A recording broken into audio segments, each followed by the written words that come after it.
live in interesting times on tonight's headlines. 9 people are declared dead and tens of thousands evacuated as fierce wildfires rage across the western U.S. state of California, with one rapidly spreading blaze threatening the famed resort of Malibu.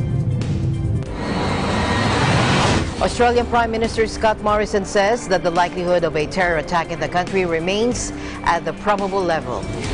Yep. U.S. President Donald Trump set a combative tone for a World War I commemorative visit to Paris when he blasted calls by French President Emmanuel Macron for a European army to defend against threats from powers including the U.S.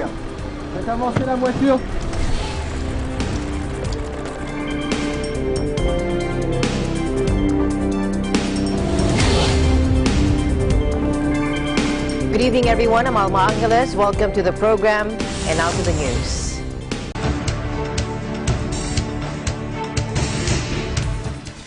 Nine people were declared dead and tens of thousands evacuated as fierce wildfires rage across the western U.S. state of California, with one rapidly spreading blaze threatening the famed resort of Malibu. All of the fatalities were reported in a massive late-season inferno in the town of Paradise and Butte County, north of the state of capital Sacramento, where the entire population of 26,000 was ordered to leave. The fast-moving blaze, known as the Camp Fire, began Thursday morning, fanned by strong winds. It has scorched 70,000 acres and has not been contained, according to the California Fire Department. The other 2 fires broke out in Southern California, one in Ventura County near Thousand Oaks, where a Marine Corps veteran shot dead 12 people in a country music bar on Wednesday night. The magnitude of the destruction that we are seeing is really, again, unbelievable and heartbreaking, and our hearts go out to everybody who has been infected by this and impacted. We know that there have been injuries, and we know that there have been loss of life, and we are still accounting for that and working with our local authorities. Otherwise, we are literally in a statewide red flag weather warning. Fire weather conditions are extreme, and we are seeing it from literally border to border, which is making our job obviously much harder. Currently, we have roughly about 105,000 people evacuated in Southern California at the 2 fires, the Hill Fire and the Woolsey Fire, and roughly about 52,000 evacuated in Northern California, predominantly around the Camp Fire. In Southern California, authorities said around 105,000 people had been evacuated. There are 3 fires in Northern California. Panicked residents began fleeing Paradise on Thursday as the Camp Fire, that's the one, swept through it. By Friday morning, the town's main road was littered with downed trees and power lines. Much of the brush and grasses were blackened along the valleys, and many trees were still burning. In Southern California, meanwhile, strong Santa Ana winds were fanning 2 fires, and that includes the Woolsey Fire, which by Friday morning had burned across US 101 and was heading toward Malibu. The Ventura County Fire Department said the Woolsey Fire had burned around 35,000 acres. The resort is one of the most in-demand locations in California for Hollywood stars seeking privacy and luxury, and has been home to Leonardo DiCaprio, Jack Nicholson, Jennifer Aniston, Halle Berry, Charlize Theron, Brad Pitt, and a host of other celebrities. Meanwhile, the Hill Fire is the other fire burning near the site of this week's mass shooting in Thousand Oaks. The fire started Thursday afternoon and spread quickly to cover about 6,000 acres.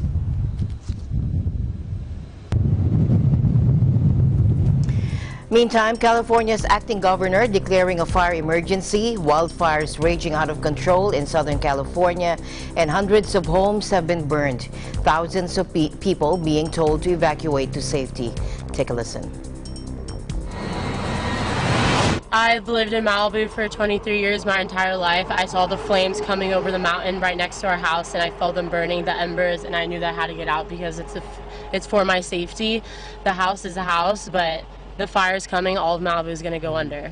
I live up here just 2.9 miles off the road, and my wife left with 2 dogs and our son already earlier this day. We got I couldn't sleep the whole night, and then we got at 5 o'clock the alert from City of Malibu. We need to evacuate. So we heard this was coming, so we set up on the sprinklers and we hosed the whole house down. And we pretty much just had enough time to get the dogs in the truck. Now, reports said 4 people were found dead in vehicles that were overcome by flames, and 1 body was discovered near the vehicles, the Butte County Sheriff's Office said. The other victims were found near or inside homes that burned. 2 major fires in Southern California are just miles from the bar, where 12 people were killed in a mass shooting in Thousand Oaks, and evacuations were ordered for nearby Malibu, a seaside city popular with celebrities. Fanned by high winds and fueled by low humidity and dry vegetation, the fires spread rapidly Thursday and overnight into Friday. The threat continued Friday with millions of Californians under red flag warnings, portending windy, arid, and warm conditions that pose extreme fire risks.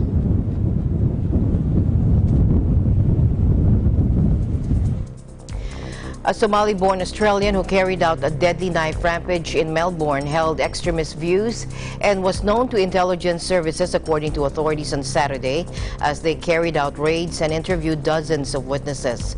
Australian Federal Police said 30-year-old Hassan Khalif Sher Ali, who was driving a 4x4, who was shot dead after driving a 4x4 laden with gas cylinders into the city center and stabbing 3 people, fled to Australia as a child with his family in the 1980s. He stabbed 3 people before being confronted by members of the public and armed officers who eventually shot him in the chest. One of the victims died at the scene while 2 others were wounded.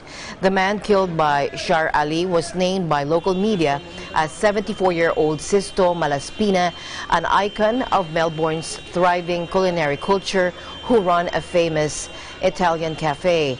2 other men wounded in the attack are still being treated but are expected to make a recovery. Australian authorities now face difficult questions about how Shar Ali, who was known to the Australian Security Intelligence Organization for at least 3 years, was able to carry out an attack. He had his Australian passport revoked in 2015 amid fears he was trying to travel to Syria to join the ISIS group. His brother will go on trial next year on separate terror-related charges, accused of trying to acquire a firearm and kill people in a New Year's Eve crowd. Meanwhile, Prime Minister Scott Morrison said the National Terrorism Advisory remained at probable, the midpoint of a 5-tier system, and he told reporters in Sydney that radical Islam was the issue. Mr. Morrison said he had long-standing relationships with the Muslim community, and it was them who had raised with him their concerns about radicalism in recent years. Mr. Morrison said religious leaders needed to call out radicalism in their communities, adding the government and wider community who also had to work with them. Shar Ali stabbed bystanders and attacked police while his utility truck carrying barbecue gas cylinders burned on busy Burke Street. The cylinders didn't explode and the fire was put out in 10 minutes, by which point the attack was over, though not before one man was fatally stabbed. Police shot Shar Ali and he was taken to hospital under guard but died shortly afterwards. Police are treating the attack as a terrorist incident. Shar Ali was known to counter-terrorism authorities at state and national level. Shar Ali's passport had been cancelled in 2015 when ASIO assessed he had intentions to travel to Syria to fight with ISIS. ISIS has claimed the attack, and police say Shar Ali had links to ISIS. The police presence in the city and at major events such as the Flemington races and Remembrance Day services has been stepped up.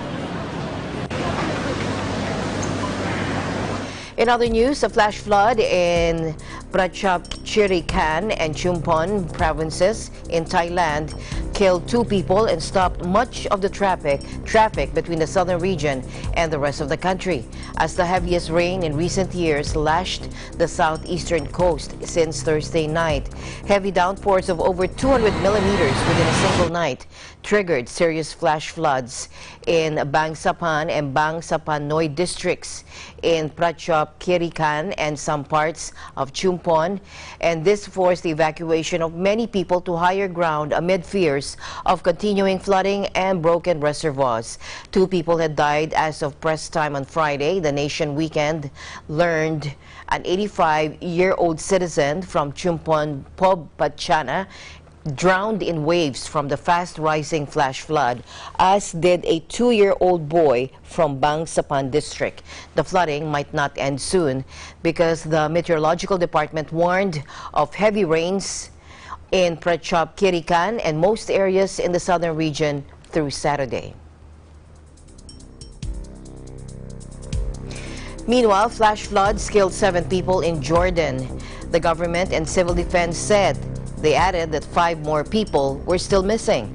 The bad weather also saw over 3,700 tourists evacuated by the authorities from the world-famous historic site of Petra. The deaths come more than 2 weeks after October 25 floods in the Dead Sea region of Jordan cost 21 lives, most of them children, on a school trip. The latest downpours hit the south of the Desert Kingdom, claiming 7 lives, government spokesman Jumana Gitmat said. A civil defense source said that 5 other people are still missing. Heavy rainfall in the Daba region south of Amman prompted the closure of the desert highway leading to the south of the country in both directions after the area was flooded, according to Gitmat. She said that 2 women and a child were among those killed in the floods. The civil defense source said another child died in the Madaba area, also south of Amman, when the car the child was in was caught up in the waters. Authorities evacuated 3,762 tourists from the ancient city of Petra, an archaeological site and key tourist destination in southern Jordan, due to the bad weather. State television said that floodwaters in the Red Rock city of Petra and in some areas of the nearby Wadi Musa Desert had risen to between 3 and 4 meters high and flooded the main roads.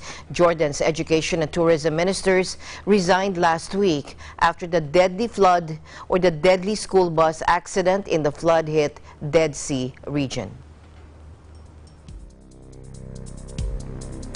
To other news now, former U.S. First Lady Michelle Obama says she can never forgive Donald Trump for questioning her husband's American citizenship, saying the president and other birthers put her family at risk in her hotly anticipated new memoir. The book becoming hit stores on Tuesday. Obama, 54, will head out on a multi-city arena tour to promote the memoir, with celebrity friends like Oprah Winfrey and Reese Witherspoon tapped to moderate the events. Obama also said she was surprised that so many American women voted for the misogynist Trump over Hillary Clinton, an exceptionally qualified female candidate in the 2016 election. Mrs. Obama also said, quote, "Donald Trump, with his loud and reckless innuendos, was putting my family's safety at risk, and for this I'd never forgive him." Now, President Trump did not waste time in responding. Take a listen. Thank you so much for the work you do. What do you say to Michelle Obama, who says she will never forgive you for your birther comments in the past? Oh, Michelle Obama said that. I haven't seen it. I guess she wrote a book. She got paid a lot of money to write a book. And they always insist that you come up with controversial. Well, I'll give you a little controversy back. I'll never forgive him for what he did to our United States military. By not funding it properly, it was depleted. Everything was old and tired. And I came in and I had to fix it. And I'm in the process of spending tremendous amounts of money. So I'll never forgive him for what he did to our military. I'll never forgive him for what he did in many other ways, which I'll talk to you about in the future. How long? What he did, he talked about safety. What he did to our military made this country very unsafe for you and you and you. Mr. President. Now, U.S. President Donald Trump set a combative tone for a World War I commemorative visit to Paris when he blasted calls by French President Emmanuel Macron for a European army to defend against threats from powers including the U.S. Now, Trump was referring to a call made by Macron in an interview Tuesday for a real European army. Macron, an ardent advocate of closer European integration, said a joint European Union military force was needed to wean Europe of American might, not least after Trump announced he was pulling out of a Cold War-era nuclear treaty. In the touchdown tweet, Trump suggested Europe first pay its fair share of NATO before contemplating a Europe-wide force. Now, President Macron of France has just suggested that Europe build its own military in order to protect itself from the U.S., China, and Russia. The U.S. president tweeted late Friday, referring to remarks made by Macron 3 days earlier. Very insulting, but perhaps Europe should first pay its fair share of NATO, which the U.S. subsidizes greatly. Now, Macron, an ardent advocate of closer European integration, said a joint European Union military force was needed to wean Europe of American might.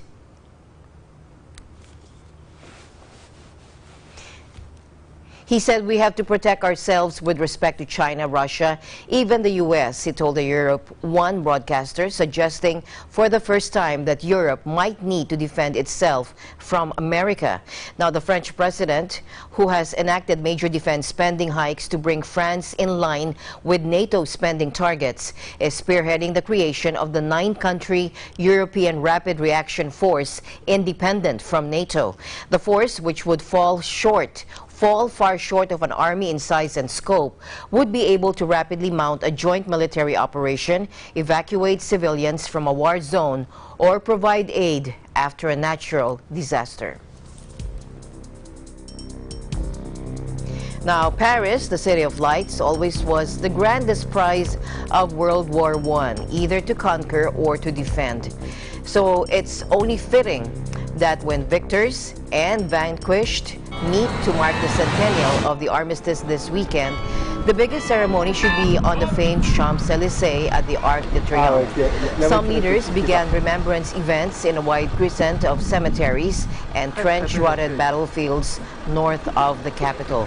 British Prime Minister Theresa May laid wreaths for the first and last British soldier killed in the fighting. The two were buried across one another near Mons in southern Belgium. One grave holds the remains of Private John Parr, killed August 21, 1914. The other grave is of Private George Ellison, who survived some of the war's worst battles but was shot on November 11, 1918, the war's last day. French President Emmanuel Macron continued his pilgrimage of World War I sites and caught up with Theresa May as the two present-day leaders of the Allied forces that defeated Germany walked past graves at the Thiepval Memorial. At the 11th hour of the 11th day of the 11th month of 1918, bugles across Europe sounded the end of a war that left some 10 million soldiers dead. Hopes for a ceasefire had been growing for weeks, with German troops under pressure from an unrelentless Allied offensive, withdrawing from Flanders and most of occupied France. At last it came at 11 a.m. on November 11, 1918, amid the mud and fallen leaves of a gray European winter. World War I was over. Clémenceau dans les villes libérées par l'avance alliée. Sceaux et Foch. The U.S. and China held their first top-level diplomatic and security dialogue in 17 months on Friday, as the two sides seek to lay the groundwork for a summit later this month between U.S. President Trump and Chinese President Xi Jinping. The United States is not pursuing a Cold War or containment policy with China. Rather, we want to ensure that China acts responsibly and fairly. Pompeo, U.S. Defense Secretary James Mattis, Chinese Politburo member Yang Jiechi, and Chinese Defense Minister Wei Fenghe attended the meeting. The dialogue was originally scheduled for October, but was postponed due to mounting tensions over trade, as well as U.S. sanctions against Chinese military officials. Friday's talks, along with U.S. National Security Advisor John Bolton speaking with Yang on Wednesday, marked the resumption of meetings between the two sides. Meanwhile, the U.S. on Friday insisted it wasn't pursuing a new Cold War with China, but the Pacific powers could only paper over deep differences during high-level talks. A top Chinese official demanded that the U.S. not violate the Asian power's sovereignty, criticizing U.S. military patrols in the South China Sea and its comments on human rights during a news conference following high-level talks between the two countries. Take a look. In our discussion just now, the Chinese side made it clear to the United States that it should stop sending its vessels and military aircraft close to Chinese islands and rivers and stop actions that undermine China's sovereignty and security interests. It was clear, for example, that we have continued concern about China's activities and militarization in the South China Sea. We press China to live up to its past commitments in this area.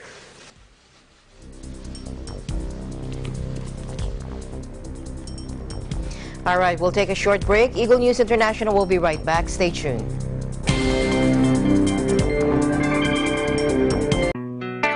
Health is our most important asset, and it should always be a constant effort to seek ways to take care of it. That includes professional medical help from the best available. The Manila-Beijing Medical Associated Incorporated is known as one of the most specialized centers in medical services, backed by several experienced physicians in Chinese medicine. At an accuracy rate of 98%, countless patients who visited Manila-Beijing Medical Associated Incorporated have already been treated and cured. Marami ko ospital na napuntahan, pero wala ring nangyayari. Somebody introduced me to Manila-Beijing Medical Associated. After 2 treatments, gumanda ang pakiramdam ko. My friends introduced me Manila-Beijing Medical Associated, and luckily, I got cured. So I sincerely want to thank the doctors of Manila-Beijing Medical Associated. For the past 30 years, ang dami ko nang na-take na mga gamot. Nothing happened to me. So until one my friend introduced me to Manila-Beijing Medical Associated, you know what? All my illness was cured. For any health problems or incurable diseases, you can visit Manila-Beijing Medical Associated Incorporated, located at 843B Sabino Padilla Street, Binondo, Manila.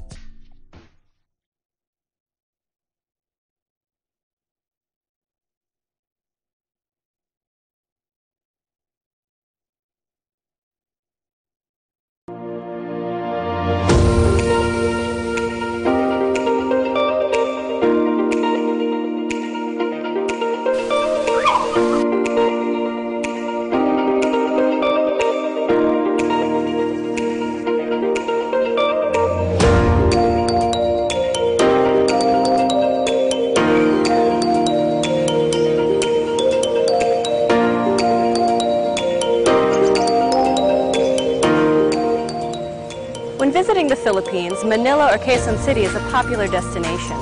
But oftentimes the hustle and bustle of the city can be more stressful on your vacation. So when you feel the need to reconnect to nature or relax again, there's a beautiful oasis just outside of the city called the Garden at Ciudad de Victoria.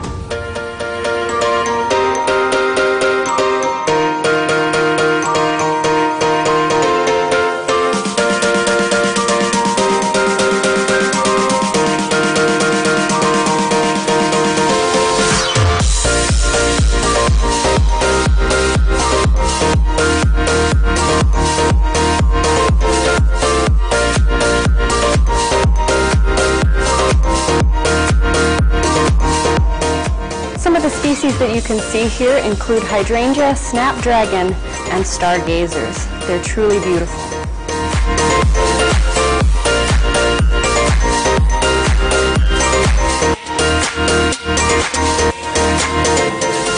The gardens at Ciudad de Victoria are so peaceful, tranquil, and beautiful that it's become a haven for young couples and a very popular venue for engagement photos.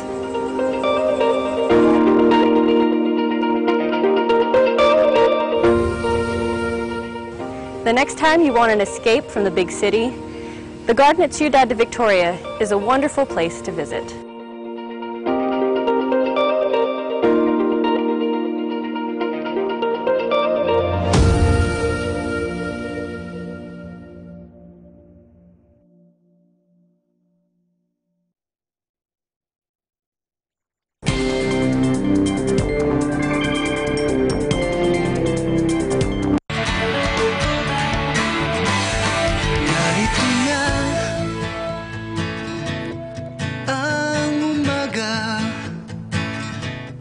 The Iglesia Ni Cristo members in Macau conducted a blood donation drive.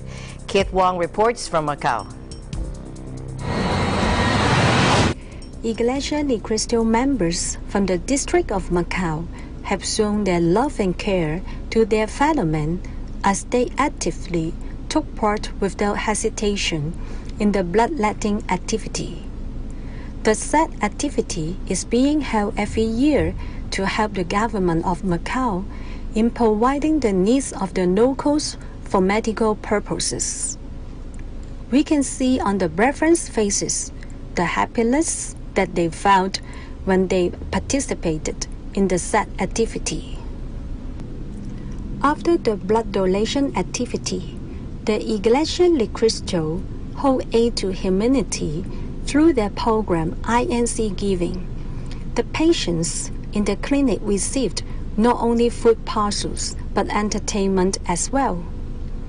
Excitement and joy in the face of the patients as they joined the activity facilitated by the brethren and ministers in the local congregations of Macau, Taipa and Bara. The members are all the more happy to be part of this noble activity led by their church administration to uphold the teaching of the Bible of helping our fellow men in need whatever nationality they belong. Okay, first of all, I would like to thank you for initiating an activity like this.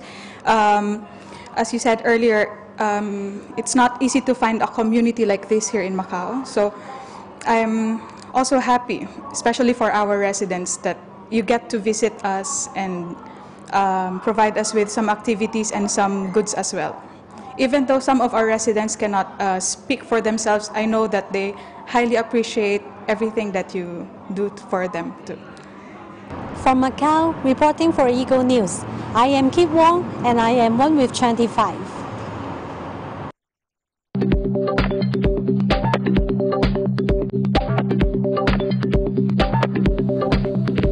All right, join us as Malu Francisco takes us to the Sintra Palace, located in the Lisbon district of Portugal. This palace is now a present-day historic house museum, a significant tourist attraction, and is part of the cultural landscape of Sintra, a designated UNESCO World Heritage Site. Here's Malu. Malu? That you are going to see the first palace built there. Join me in a visit to the town of Sintra near Lisbon, the capital city of Portugal. Did you know that the whole town of Sintra is a UNESCO World Heritage Site because of its cultural landscape? Sintra's cultural landscape includes nature like the plants, trees, and the man-made structures such as palaces and castles. I visited one of the palaces in the center of the town, the Sintra National Palace.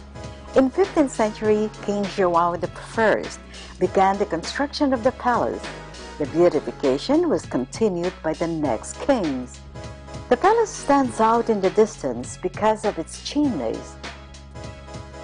Look at the facade, quite simple, done in Gothic style. Who would imagine that this is actually a royal palace and the favorite summer residence of Portuguese monarchs from the 15th century to the 19th century? Well, as the saying goes, you cannot judge a book by its cover. Inside is a world of wonder filled with history and stories behind the paintings and decorations of the different rooms. Like this room where the kings received ambassadors and dignitaries. This room is called the Magpie Room. The magpie is a kind of bird, and the word also refers to a talkative person. The story goes, the king was caught kissing one of the queen's ladies in waiting. In defending himself, the king justified the kissing, saying, the kiss does not have a bad meaning. More than 130 magpies are painted on the ceiling. This is to remind the queen's ladies in waiting to talk about their duties as members of the royal court instead of gossiping. We now come to the Swan Hall or the Grand Hall. This was built in the 15th century. Here the king hosted Lord's banquets. The room was destroyed during the devastating 1775 earthquake. It was restored in its present state later. The food for the Lord's banquets was prepared in this kitchen. The big chimneys, rising more than 30 meters above the kitchen, were installed to prevent smoke from building up. When we think of the time then, we can say the kitchen was state-of-the-art.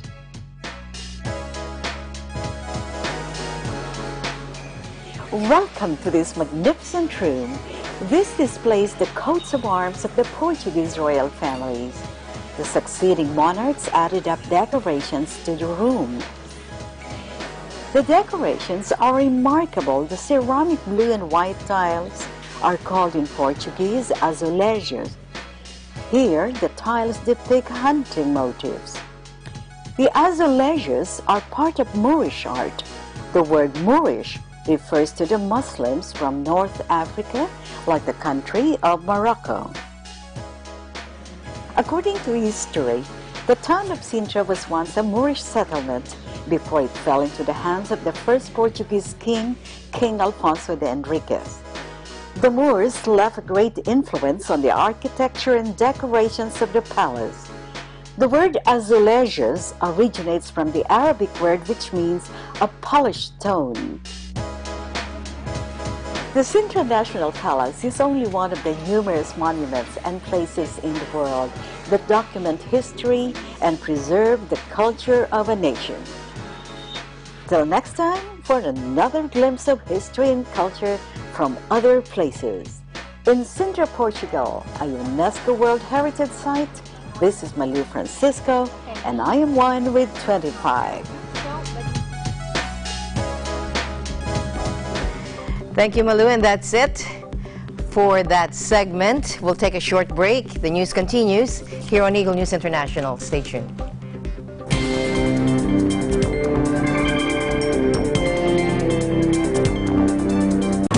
Join the EBC Family Fun Run, November 18, 2018, at the Ciudad de Victoria Complex, Bulacan. Choose from race categories: 1.062 kilometer, 2.5 kilometers, 5 kilometers, and 9.55 kilometers. Registration is ongoing. For more details, log on to www.eaglenews.ph/EBC Fun Run or call 784-7450, local 1162. You may also visit www.facebook.com/EBC Fun Run. EBC Family Fun Run.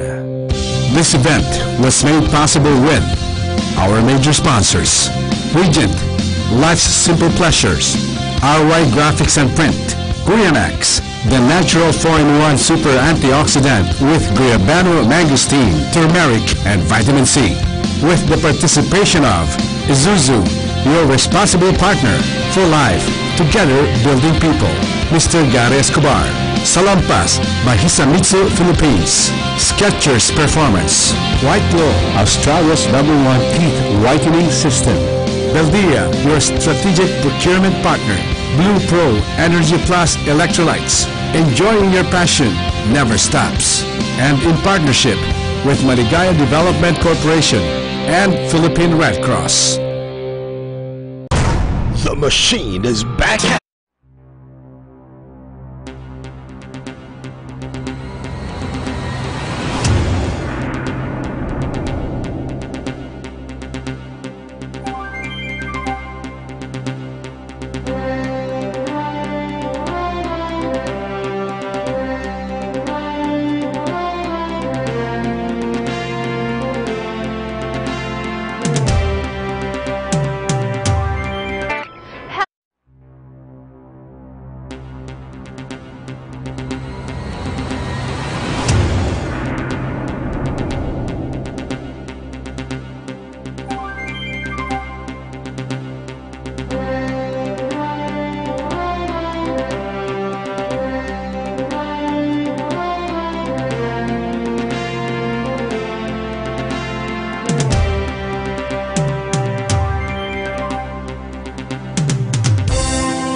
business news, this is Cesar Vallejos.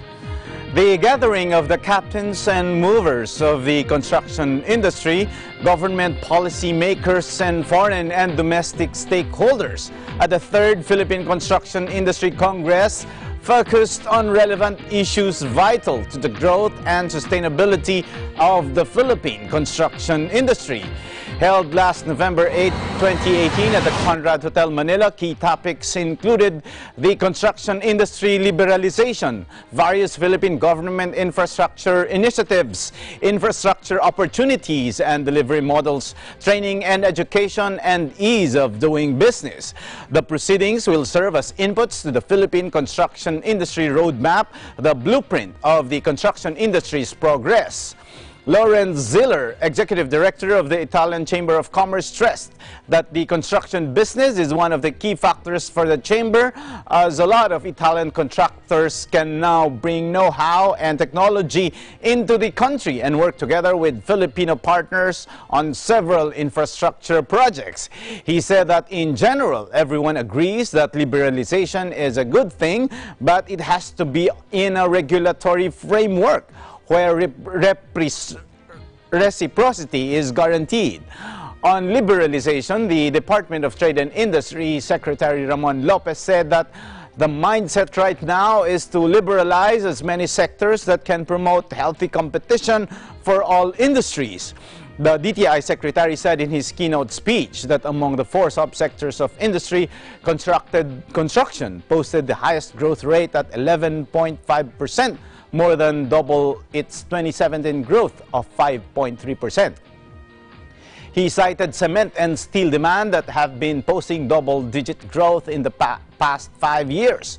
Construction output has accounted for nearly 6% of GDP on average over the 2010 to 2017 period. The budget we are allotting for infrastructure is now 5 to 7% of the GDP, which used to be only at around 2 to 3%. We are really on a catch-up mode, Lopez said. Lopez attributed the increase in construction investment to high consumer confidence, modest inflation and interest rates, and improving labor market conditions. Incumbents are ready to do battle with the future third telco player, bracing themselves for the expected cash burns and the projected tempering of revenue growth as the newcomer is expected to compete through a price war. For Fixed Line King, PLDT Chairman Manuel Pangilinan said his group is prepared to spend as much as 60 billion pesos in capital expenditures to further improve its network, especially since it is now piloting its first 5G initiative. It will probably be similar to the 2018 capex, around 58 billion to 60 billion pesos, most likely, Pangilinan said. For mobile titan Globe Telecom spokesman Yolanda Crisanto said her group has reached a certain scale in terms of capital outlays, setting aside 32% of revenues for capital in 2018 alone. Crisanto said cash burns have always been along that level in terms of projections. Our capital expenditures have always been for improving our network.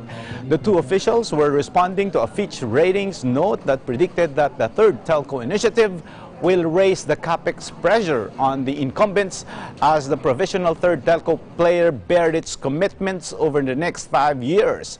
Aside from this, Fitch also expects this to temper revenue growth for both companies as the third telco player is presumed to enter the market through a price war as it strives to grab market share in an already highly saturated mobile market. Pangilinan noted that his group has yet to determine how big the impact is of the third telco player in the company's top line, but noted that the impact of the third player will not be significant in the first year.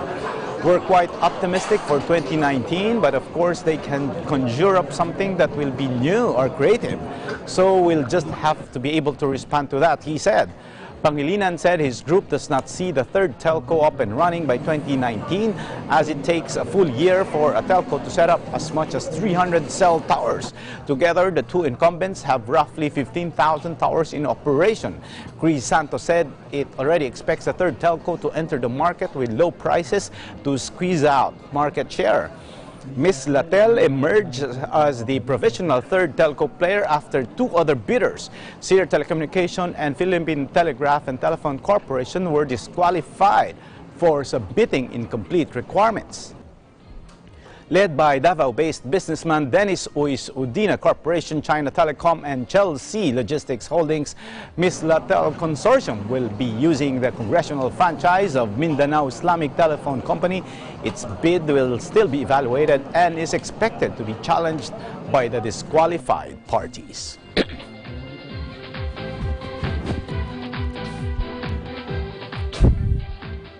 Foreign direct investments from January to October improved 156% to 39.3 billion pesos, a development attributed by the country's trade chief to the Duterte administration's business reforms. In a report on Wednesday, the Board of Investment said approved FDI after 10 months went up 156% to 39.3 billion from 15 billion during the same period last year. Trade Secretary Ramon Lopez said it is proof of the country's good standing with foreign businesses as they direct large sums of capital in spite of rising inflation and tempered gross domestic product growth. On the other hand, investment pledges registered with the BOI from January to October accelerated 26.2% to 505.9 billion pesos from 408 billion. The growth is seen to boost the BOI's chances at hitting its 680 billion target for this year. The latest BOI investment figure is a concrete testament to the continued confidence of the international investing community on the strong fundamentals of the Philippine economy and the policy reforms and infrastructure development under President Duterte's administration, said Lopez, who also sits as BOI chairman. Investments continue to drive growth based on FDI and the latest BOI numbers as investors see the political will of the current administration to institute reforms such as the recently passed Ease of Doing Business law, as well as other factors such as policies leading to further liberalization of more sectors to allow greater foreign equity and reap the potential of demographic dividends such as the growing middle class in a 106 million Philippine market-sized economy and the young professionals with greater purchasing power, he added. The country's top sources of FDI are Indonesia at 6.4 billion, Malaysia at 2.9 billion, Japan at 2.8 billion, Australia at 1.1 billion, China at 1.1 billion, and the United States at 612 million. This was followed by Italy, Singapore, and Switzerland at 357.7 billion. The top 5 industries that significantly made up the BOI figures are energy, manufacturing, transportation and storage, construction and public-private partnership projects, and real estate. The manufacturing industry grew 271.32% to 142.86 billion from 38.47 billion last year.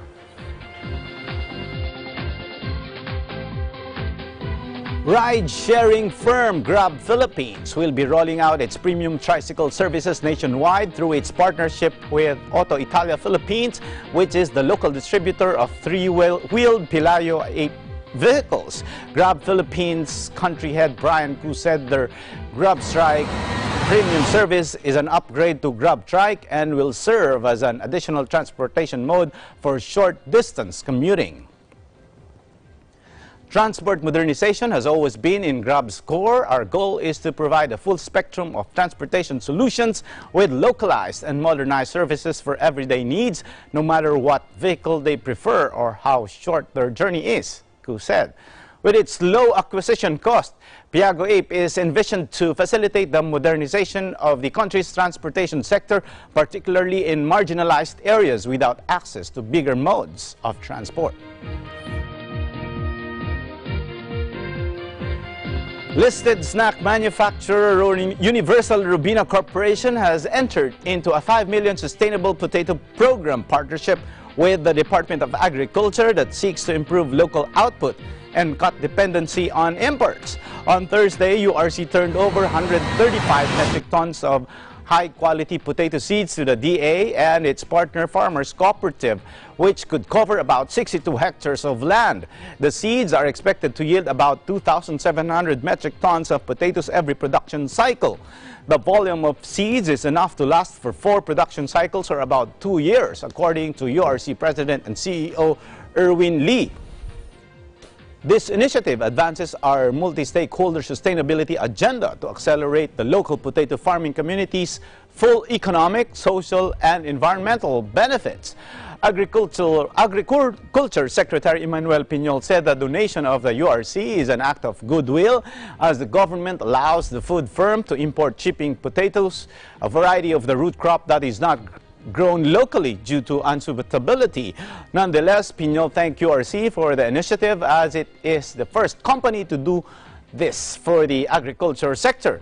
He emphasized that the local farm sector needs high-quality seeds to have higher and better produce, such as what the URC donated.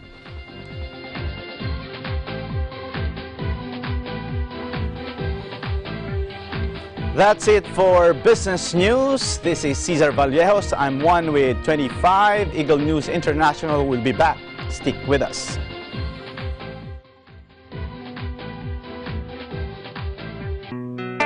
Health is our most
ratings sa lahat ng TV shows.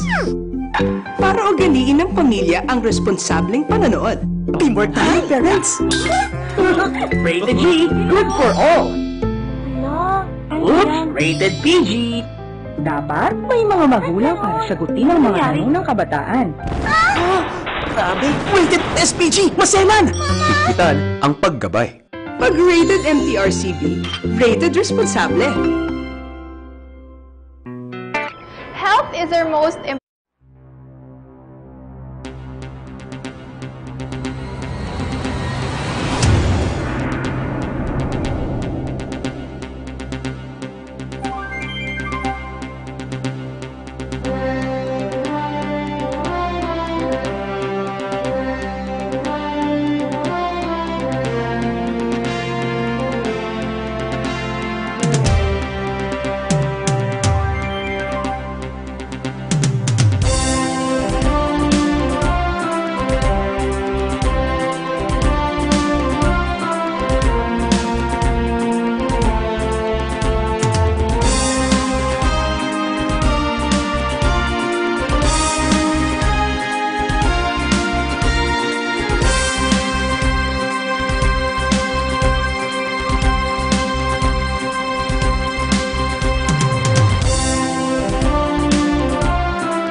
Welcome back. Independent filmmakers, screenwriters, artists, and fans attended the U.S. debut of the Excellence in Visual Media Awards International at the Microsoft Theater in Los Angeles, California. Eva and Alan Basalyahe reports from Los Angeles. From the EVM Awards International 2018, we are one with 25. When the demand for a world-class venue is issued by powerhouse industries such as music, television, sports, and video games, many a savvy promoter will vie for the chance to stage their show in the building right behind us. Steps from the Staples and Los Angeles Convention Center, as well as a short bus ride from Hollywood and Beverly Hills. The Microsoft Theater in downtown Los Angeles, California is the idyllic setting for concerts, shows, and competitions. The American Music Awards, Primetime Emmys, the ESPYs, American Idol, and a whole lot more have entertained and astonished crowds inside this theater. And now added to that list is Iglesia Ni Cristo with their event, Excellence in Visual Media Awards International, also called the EVMAs. In cinema, the film production arm of the Iglesia Ni Cristo created the EVMAs to give Christian value-themed short films a platform upon which to stand and be recognized. Officials of the Iglesia Ni Cristo explained further the purpose and history of the EVMAs. This was envisioned by our executive minister to enhance the talents of our brethren inside the Church of Christ, and also through short films like this, it will show the values of a member of the Iglesia Ni Cristo, not only to all the brethren around the world, but also to non-members of the Church of Christ. What does In Cinema and the EVM Awards International look like in the future?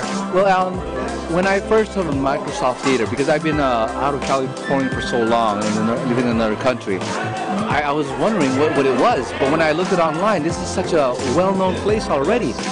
And to have the event here in this place, I was actually blown out of my mind. Like, this is a big event. And so now I can see in the future, I wouldn't be surprised if we were at the Sydney Opera House. I wouldn't be surprised if we were there in Times Square in New York, because at the rate that we're going, at the rate that this is going, it's going to be all over. So you can expect to be in these major cities all over the world someday. Guests of the EVMAs arrived with much fanfare, dressing for and playing the part of A-listers at a Hollywood red carpet affair. Where are you from? I'm from Atlanta, Georgia. My trip was about a 5-hour flight. It was a good flight, thankfully. What was it like for you to get ready? But it was just very fun to, do my best to make sure that I looked the part for such an important event.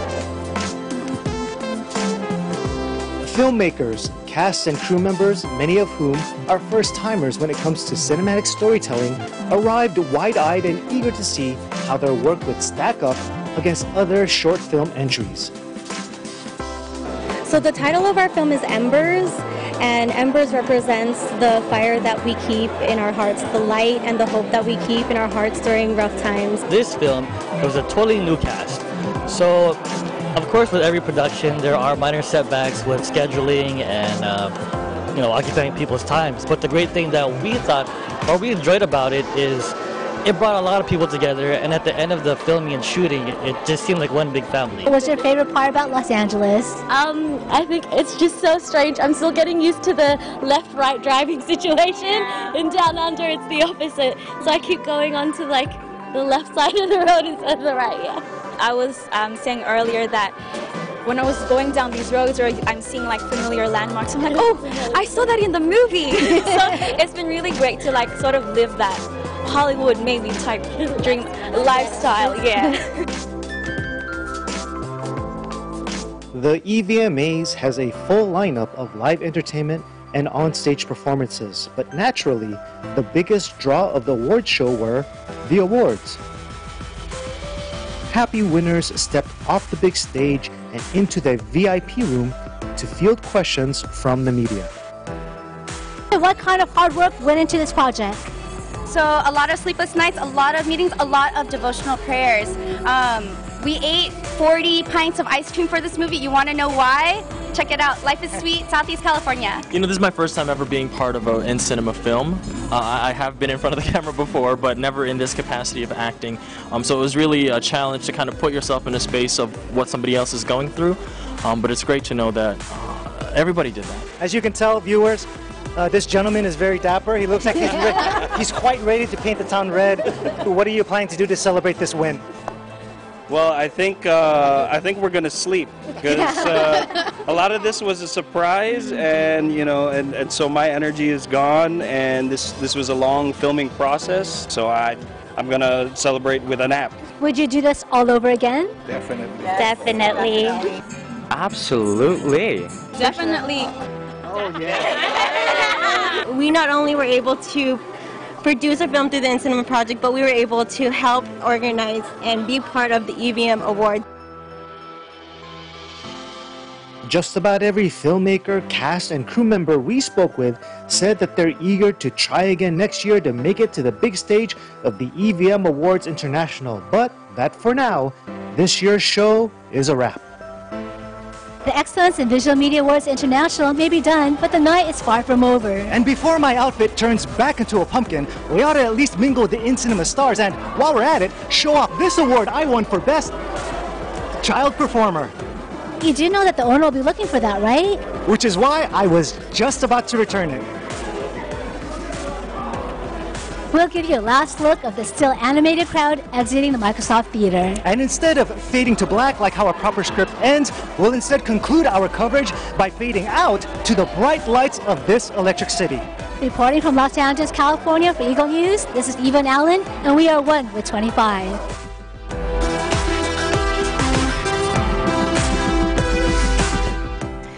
Thanks, guys, and that's it for tonight's broadcast. For everyone here on Eagle News International, I'm Alma Angeles, always 1 with 25. Good night.